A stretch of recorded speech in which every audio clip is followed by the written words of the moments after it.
Hello and welcome back to another Tomato episode. I'm your host Teddy, and today I'm being joined once again by Hayden. And today we're going to talk about the Mutant TV 2003 Season 2 Episode 16 City at War Part 3. So what do you think about this episode briefly? Briefly, this was a very different episode to what I was expecting. The last two episodes that we've seen with the City at War was good, but this definitely takes the cake by storm, this episode. And I think I might have to put this down as in my top 10. Oh, I'm quite the opposite. I mean, Yeah, I've always found this story arc, like the more I've watched it, the more it becomes more boring. And I think that, I'd say that watching it weekly, it has made it a bit more bearable and a bit more enjoyable. Except from the parts when the turtles have been absolutely stupid. But I think that with this how they structured it in this episode with being big finale, I was not really enjoying much of it. It was just like an okay kind of thing, and just, if anything, I just put this episode on in the background, was just do my own thing and just be like, oh, okay, that happens. But I want to say that, like, there are some good things in this one which I do enjoy, but it's just bogged down by the fact that I was not really interested in this one whatsoever. So yeah, okay, so with the not what I was expecting. Oh. Okay, so for the first bit, we do got Karai talking with the turtles and trying to set up a deal with them to try and stop the war between the mob, the Pearl Dragons, and the Foot, saying that she wants to team up with the turtles to stop all of it. And Raph, being Raph, he leaves because he doesn't agree with all of it. But meanwhile, everyone wants to help. So, what do you think about this bit here? This bit was very interesting because I was not expecting for Karai to strike up a deal with the turtles. This was very weird because all I've seen of Karai is that she's very headstrong. She wants to eliminate the turtles, and now that this version of Karai is striking up a deal with them, this is very, very not Karai behaviour, and it feels a bit foreign, and it gives a lot of alarm bells and red flags. Like, this doesn't seem right. Yeah, I have to say that, like, it looks like really cool to see, like, this side of Karai, because we don't really get to, like, see, like, this aspects of a character too often, especially like 2012, where I've had like one episode or two, and then within the episode it immediately caved in on itself. But I'd say that, like, seeing it like how they do it in this episode, with them setting things up with the truce between the two things, and like trying to, like, you know, basically being a bigger thing of itself, I do find it to be like a lot of like interesting aspects of this like truce, and I do think it does show, because I do think it does like help embrace like Karai's character and what she does throughout the show, and really helps cement like what she does with her morals and her actions, which I just find to be so fascinating when you do watch him. But yeah, so we'd also have Raph. He goes off and he's angry. Anything to say about that bit? To be honest, that's just Raph being Raph at this point. Like, don't get me wrong, I was with Raph at the start. Like, I wouldn't join Karai even if it meant peace, because she's always planning something. Like, this isn't... She's always going to do something. Like, once... She's going to double-cross you, alright? She's definitely got something planned. She's scheming away. She's, like, going to use you as some sort of a scapegoat, and she's going to turn on you once she's got what she wants. And so I was with Raphael on this. What? Well, again, I would say that I'm kind of the opposite as well, just because, like, with this bit, I found, like, I understand why Raph would be this way, because he doesn't agree with it, and thinks that, you know, like, basically, like the city should, like, you know, sort itself out instead of them, even though they were more or less responsible for it. But I do think that Raph's reaction to it does seem a bit, like, stupid and weird, just because he has the option to, like, actually stop it with the turtle, like, the foot, and all that kind of stuff. And I understand, like, the way that he goes around it, but I think that, like, when he has the option there to properly end it, it does seem, like, weird how he just goes off and doesn't accept it. But yeah, one thing which I do have to say was a little bit weird was with one of Leo's quotes is saying that is talking about the devil, saying that and no, Ishidori is making a deal with the devil, but it's at least a devil, but saying that at least it's the devil that no. She tried to kill them. How is that someone they know? Yeah, definitely. And it's like the first time that she's seen the turtles, and Leo's seen the. Leo? God, I can't speak tonight. Like, it's the first time that they've ever met, so I don't know how they can make that assumption on the first time meeting each other. Like, after she's tried to kill them, then she wants to strike up a deal. Then Leo suggests it's making a deal with the devil that they know, despite the fact that they've never seen Karai before because she's been in Japan all these years. So, it really doesn't make sense. Yeah, I mean, I'd say that had it been like someone with like Hutton or Baxter, I feel like it would have made a lot more sense because they actually know the person. And I don't think that like statement it doesn't really work too well here. But later in the show, I think season 4, Leo does make the same like comments again about like another villain when I team up to try and do some stuff, and it works really well there because the character is very much on the line of very devilish and all that kind of stuff. So yeah, but Cry, had they known each other a little bit more, I feel like it would have worked, or had it been like any other character. But yeah, it just doesn't work. So after that, we do get to see Karai. She's taking up the mantle of Shredder, and she's got a voice changer, and decides to get everyone from the Foot Elite, the Foot, Pearl Dragons, and the Mob to come follow her to Shredder's headquarters.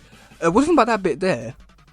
To be honest, I really genuinely thought that was the Shredder. Like, he's back from the dead so soon. I'm like, oh my gosh, he survived? Like, how? How is he not dead? Like, this guy doesn't know when to quit, you know? Like, he's immortal. Yeah, we'll be saying that later. Yeah, I know, right? And this is what I first thought. Like, how the hell is he still alive? Like, this is impossible. Like, it doesn't make sense. Did we jump back to the past? Did we jump into the future? I had no idea what was going on. But then, of course, it all made sense later on in the episode. But yeah, no, at first I really thought it was the Shredder. He was back to reclaim the Foot. I'm like, better late than never, I guess. Yeah, I have to say, like, with this bit, it was cool to see like the Foot, like see him and all that. It did seem like some bits were like quite weird. I have to say, just because. Well, first of all, which I would like to talk about a little bit later as well, with how everyone was out to meet at the same time. Because of course, the Foot jumping on buildings, they managed to arrive at the same time with the Mob who were driving the car. And Purple Dragon just decided to, I think they just, like, was it run to the building? Like, how did they all manage to meet up at the same time? Now that you mention it, that does make sense. How the hell did they get on the... Yeah, and they had to climb up through the whole building as well. Like, without any, because it doesn't have any electricity. So they had to climb up all those stairs, presumably they had stairs. And they all managed to get in at the same time. Didn't see anyone while climbing up the... Oh my god. But yeah. This doesn't make any sense. I am confused. Again. Yeah, well, I'd say for like, with the whole Shredder thing, or Cry being Shredder, I thought that was quite cool, and I do think it does, like, sort of foreshadow some stuff later.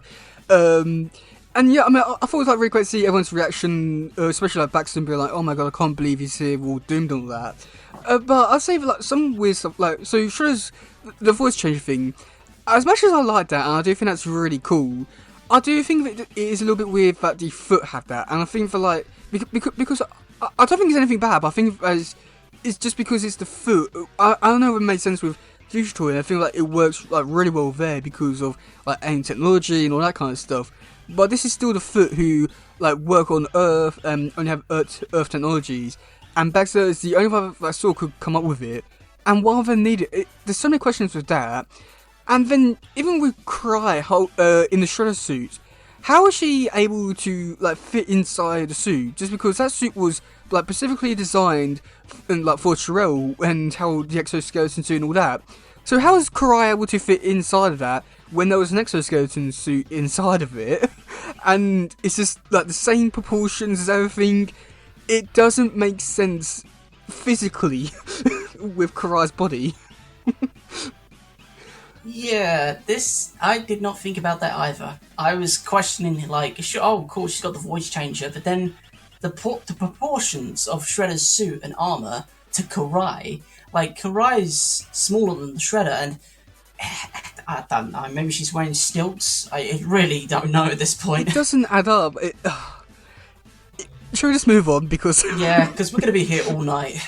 Okay, so for the next bit, we do have Karai's origins, and in this one, it was revealed that she was abandoned in Japan, and Shredder raised her to be his own daughter, training her with all the ninjutsu stuff. So, what do you think about this new origin story? To be honest, this is a really cool origin story. I really do like how Karai and Shredder got together, because it's like a father and daughter relationship sort of thing going on here. And of course, the fact that Karai didn't know her parents and that the Foot took her in as a child to become this ninja warrior. Yeah, I think it's pretty cool. And it also leaves up to interpretation of where and how and why she was abandoned, and it creates this sort of like mysterious entity around Karai, because she doesn't know where she truly belongs, even though she belongs with Shredder and the Foot. But her past, her parents, what happened to them? Like, it raises all these different questions, which I really do like. And I'm not gonna lie, I know we're going to explain this at the end of the podcast tonight, but must have been really weird for Karai just to figure out that Splinter was, an alien. Do you mean Shredder? Oh gosh, Shredder. Yep. Shredder. Yep, not Splinter. Shredder. Yeah, okay, so with this origin, this one did heavily inspire the 2012 one, because before this, Johnny made appearance in the comics, and the only connections they had there was basically they just both led different parts of the Foot, and this was like a new origin, and I do think it definitely works for better, because it gives Karai a lot more meaning and impact for the show. And there's definitely Spencer plays into the show like really nicely, because if she was just like some random person just came into the show who has some connections to the Foot, I don't think it would have been as impactful. But I think that because she has so many ties to Shredder and the way that she goes around doing her stuff, I do find it to be like rather fascinating.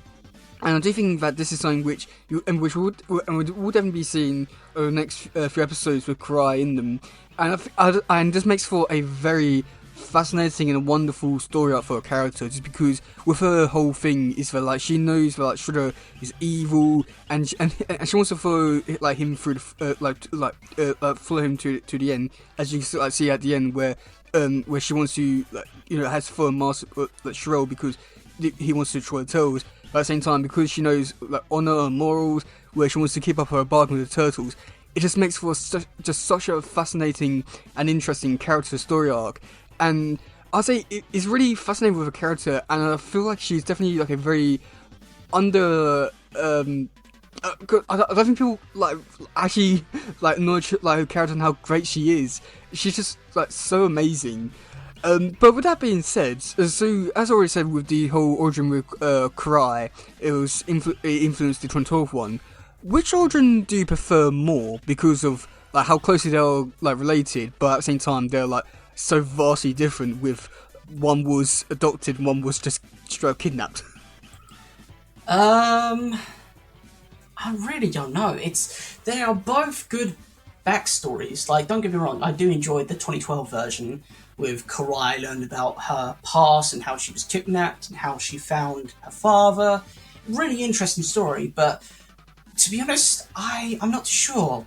It was a weird and wacky one, but then of course this version, this seems more grounded, this seems more authentic, if you get what I mean. Like, there's a lot more that they can develop with this character. I know this is only like the first time we're hearing this backstory with Karai, of course, but yeah, no, I'm more leaning towards this storyline. Even though, don't get me wrong, I do enjoy the 2012 version of Karai and her backstory. This version seems a bit more interesting to me. Even though it's the first episode, This is only like what I'm only going off from this one particular episode. Like it could all change in coming episodes, but at the moment I'm leaning more towards this one instead of 2012. I'm sort of like in the middle, just because I think that like 2003, like Origin made her a very interesting character with how they go around trying to do her like missions with her morals and honor with the Shredder and the Turtles. But I do think that 2012 one had a more interesting impact on the story with how it affected everyone in terms of how they go around like find the Shredder, the Turtles' interaction with everyone else. I found like them to be like very interesting in terms of like, how it develops the story, because like, one like develops a character and one just basically avalanches the story into just just into that story arc. So yeah, okay, yeah. So after that, we do get to see everyone somehow miraculously arrives, and Karai tries to settle things by trying to get everyone together before it all goes wrong. What do you think about that little interaction there before it all went wrong? There wasn't too much to say in that little interaction before everything went horribly wrong, but it was kind of cool to see like Han like change loyalty so quickly. Like he was originally like wanting the Purple Dragons to rule everything, but then when Shredder appeared, he was like, okay, everyone, we're following Shredder now. He's the one true master. And then, of course, seeing the Purple Dragons like question him, was like, hold on a minute. You said we wanted to rule over this city, and now you're switching sides again. Like, there was that bitter rivalry, and that was pretty cool. But seeing Han change his mind so quickly, he had like a change of heart at that point. But apart from that, not really too much else to say. But I've got a lot to say about when everything went horribly wrong. Well, I wouldn't say they had like a change of heart because he was doing all this stuff in the name of a Shredder. I just think that he wanted to prove it more. But I just, with the whole Dragon Face thing, it's again like going back to like the stupidness of it all. Like, because in like last episode, Han was like shouting it like pretty much right in his face, like saying that like, yeah, like, I'm doing this all for a Shredder. Everything we're doing is for a Shredder. That didn't click into him whatsoever back then. It was only now it's just like, oh, okay, so yeah, we're working for Shredder. And again, it just brings up the whole stupid point of like, why are they fighting? Because like they're all on the same team. It's just like so stupid. Oh. But yeah, after that we do get to see things do go horribly wrong, where everyone's just getting involved fighting, blowing up people, and everyone, even Raph and Splinter, get involved. Casey has a really great moment dodging some darts with his bat. There's a lot of great moments, but a lot of hectic stuff. So yeah, you can begin if you can. Oof, right, let me take it from the top. Well, first of all, crazy scene. Love the action. I love where everyone's just firing at everything and no one knows who's who. Like, you got Shredder in the middle, and you got the Foot in the middle, and you got the Mob, then you got the Purple Dragons, you got gunfire, machine gun fire, you got RPGs firing in the place. Like, how has that building not collapsed? We may never know.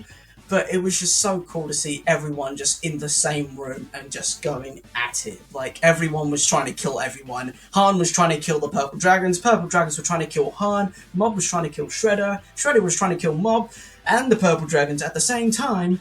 It just got wild. Yeah, I think that's the best way to describe it. I mean, it was a really great, fun, hectic mess, but oh boy, I don't know. I lost track at that point. Like, I was thinking, what are we actually fighting for again? Yeah, I mean, it was really fun to see with how hectic things got, and how, like, with all the explosions, everyone getting involved, Raph and Splinter joining about. It was like, very hectic, and like, it was very fun. But at the same time, when looking at this room and seeing how many people were actually involved in this fight, it doesn't really feel like the city's at war. It just feels like just like a corner is going at war. Not really at the full city, but it's just, yeah. It was fun and bizarre. Yeah, I think that's the best way to describe it, because I think it's like too much to really break down because of how crazy things got. But we do get to see near the end, Shredder or Karai is about to like slash the foot the foot elite, and the foot elite he gives his allegiance to Karai. Anything to say about that bit there? At first, I thought she was actually going to like full on execute him, but of course, this is the kids program. They can't just do a full on beheading on live television, you know. But it was actually pretty cool. It wouldn't be the first time. Yeah, good point. God. Now that you mention it, but we're not talking about that now. But yeah, it was pretty cool to see Karai about to like cut his head off, and then of course not and spare him, just to show that Karai is merciful and that she is willing to, you know, forget everything that's happened, if as long as they swear allegiance. And I thought that was pretty cool of her. Like, she has honor. She's not like Shredder, in which he's merciless and kills for the fun of it. She has a code, which is very odd and different to some others that I've seen. Like, it's nice to see a change of like character. Like, she's very honorable. She has a code. She's merciful. She's thankful, and she's a cool character because it's different. Like all the other Kurais we've seen and we've heard about, they're like a bit. Well, they're a bit merciful, but it takes a longer time for it to show. But this version of Kurai is straight off the bat. Like, she knows that if she kills him, there's going to be one less elite ninja to follow her around as one of her foot soldiers, and she's going to be less powerful. She's got her head screwed on. She knows what she's doing. She's trying to install fear into the clan so that she can reclaim the clan as her own. Like, she's very strategic. Yeah, it just makes for like a very interesting character arc, and I have to say it's like definitely like one of the best ones, which doesn't get talked about like near as enough as it needs to, because it is like one of the best story arcs that this character goes on. One of the best in the show. It's just so amazing to see, like, because like all the things like conflicting with like, and she wants to do the right thing with the turtles, but at the same time she wants to like, and she wants to, it doesn't want to disobey Shredder. It's such a fascinating and interesting story arc, and I think that like I say like, and in the next time you see her, you'll start to see it, and you'll be like, I think you will be hooked onto it, because it's just so fascinating to see like how it'll go, and how and it's also like really like interesting to see like what she'll actually do, because and her options are either either follow Shredder and do something bad, or and she disobeys the Shredder and maybe faces wrath. It's just so fascinating and interesting. But yeah, I'd say for like that bit there, it was cool. So after that, the Turtles and the third day form a truce. I don't think there's really too much to really say about that bit there. But the ending, oh boy. So Karai goes into a secret room, and it's revealed that Shrell is there, and he is somehow alive after being inside of a bomb on the top floor of a building. I'm guessing you got a few things to say about that. Keep it PG. I'll try.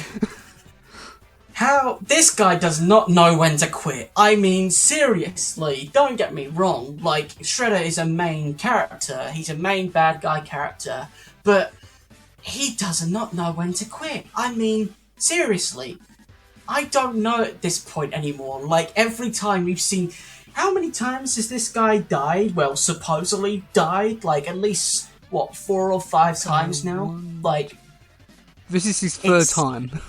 Okay, not his 5th time yet, but I'm not doubting for a second that he's going to die. I'll give it time.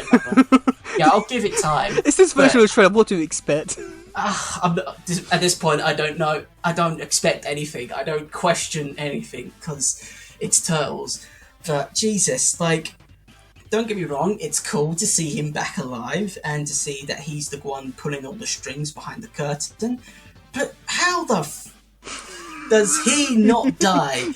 Excuse my French, but it is it's just annoying. Like, after that implosion, Neutron bomb saying if you touch it, you die, instant death.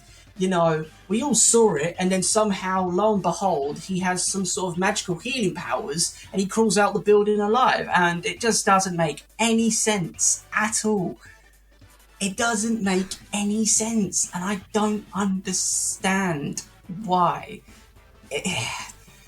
Viewers, if you're hearing me right now, you can tell that I'm very annoyed and frustrated at the fact that this guy just doesn't know when to quit. So, I don't know if you guys feel the same way, but this is very frustrating for me, just seeing him come back and over again after, like, 3 times of supposedly dying. Sure, I know he's an animatronic, a neutron in an animatronic, but I just don't get it. I really don't get it. But I know you've got some stuff to say as well, Teddy, so I'll let you speak now, because I will just probably go on a rampage. I'll probably lose it. Yeah, it's alright.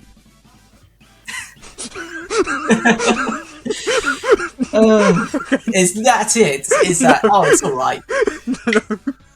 That would be hilarious if I said that after you big run, but yeah, it's alright, I guess.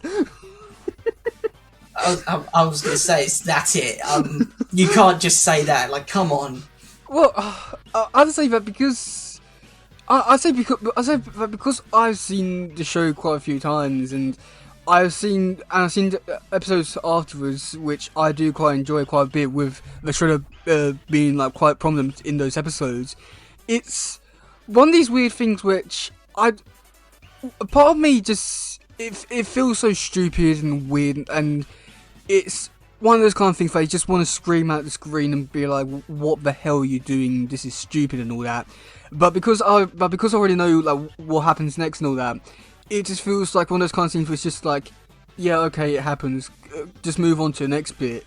It's a weird situation because I just say with Shredder, he's like one of these characters which I don't think that because with the last time, like that definitely should have been the ending for his character. Like no one could have survived that.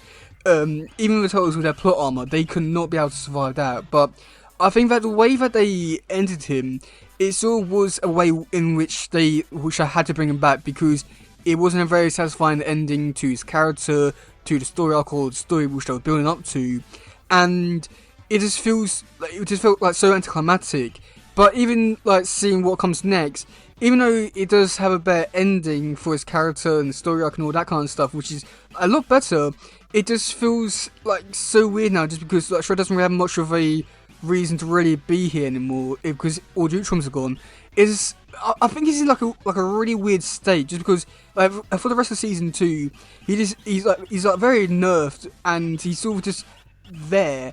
And it's only and then like season 3, that's when his story picks up and he becomes an actual good character. So I just think that this this whole thing would have been better had they revealed it a little bit later, or just done anything differently, or even just killed him off properly. I don't think he was it's a weird situation, just because I think that no matter what they did with his character, he was gonna like I don't think there's any good way to properly end his character or anything like that, and it's just in this weird state of just like you have to bring him back to do something else, and hopefully this time will be like the next good ending. But like it's in this like weird cycle where it's just like, well, okay, we'll do that. We can do it again. Well, okay, well, that wasn't good, but it's just. Yeah, what do you think about this episode overall? Overall, I really did enjoy it. I thought it was a really cool, nice finale episode, and I thought it was really decent enough. Like, I was, like I said before, this is going to be like in one of my top 10s, because it's a new story arc for Karai. That's the only reason why I put it as one of my top 10, because of the story arc for Karai. But apart from everything else, it was just a standard action-packed turtle episode, which got a bit mad. But yeah, no, I thought it was a really good episode, a really good finale episode. I enjoyed it enough, but I think that, like, I very much just like this story arc, and just some of the stuff that happened in this episode only like solidify some of the stuff with like whole stuff with Hun fighting the Third despite him doing all this for the Third. and then Shrell being alive. There's a lot of stupid stuff in this episode which just... it just makes me just want to scream and just swear and all that kind of stuff, but... Okay, so you don't hear some trivia for this episode? Let's hear it. Okay, let me quickly just find it first of all. Okay, so... Trivia. This episode reveals that Shredder is still alive after the implosion in Secret Origins Part 3. No shit, Sherlock. That's not really trivia, is it now? Come on. It's just facts. Oh, well, this one is... What is this trivia? Are you sure you're reading trivia? Apparently this is. And the last one is... this episode also shows why Karai respects Shredder and how she grew to love him like a father. It's almost as if they revealed her origin. God's sake, they were really pulling out straws here with terms of... Jesus Christ, yeah, I think they ran out of ideas for trivia. Yeah, so for the cast, and for some reason, the major cast is only the Turtles and Splinter, so Casey, Karai, or anyone else is not really part of the major cast, which I would have thought Karai definitely would have been, but no. Yeah. Okay, so for the major cast, we got Donatello voiced by Sam Riegel, Leonardo voiced by Michael St. Nicholas, Michelangelo voiced by Wayne Grayson, Raphael voiced by Frank Frankson, also known as Greg Abbey, Splinter voiced by Dan Dunstan. For the minor characters, we got Casey voiced by Mark Thompson, the Ultron Shredder and also Shrell voiced by Scotty Ray, Karai voiced by Karen Nelly. It doesn't say who some of the Foot were voiced by, or the Foot Lead, but they were voiced by, was it Sean Scamell, who did like so many voices on like this show, did the voice of Dragon Ball Z and all that. Mob was voiced by David Brimmer, Baxter voiced by Scott Williams, Hun voiced by Greg Carey, Dragonface voiced by Critic Leak, and yeah. Okay, so for next week's episode, it's called Junklantis. What do you think is going to happen in that episode? Sorry, say that again. Junklantis. Junklantis. Oh, okay. I think I've got a really strong feeling that we're going to return to Junk Island and see the homeless people again that took over the Junk Island after Garbage Man was defeated. I think we're going to go see them, and I think something's going to go down on Junk Island, and it's probably going to go sink into the ocean, because it's like sinking because of all the junk that's on there, perhaps. That's only my what I'm thinking right now, but I think it's something to do with the homeless people and the Junk Island. What about Garbage Man? Do you think he'll be part of it, or do you think it'll just be something completely different, or do you think it's just like misleading? Well, you say Junklantis as the title. I'm thinking maybe the Junkmen survived and he's trying to bring down the island as revenge. So, as in the famous city that sank almost several thousands of years ago, the city of Atlantis, it was sunk into the ocean and was consumed by it and never to be seen again. So I'm thinking a sort of similar situation is going to be happening here in next week's episode, I mean. But I'm not too sure. Like, this is all speculation. This is only just my opinion, so I'm completely going in blind to this. The only part that he got right was that and the Garbage Man's going to be in the episode. Okay then. Apart from that, it's completely wrong, but you try. So no Junk Island, no homeless, like no seeing the friends from the junkyard again. No, they appear next season. Oh. Very misleading. Okay, well now for your favourite parts. Who do you think is going to be starting the episode? Oh god.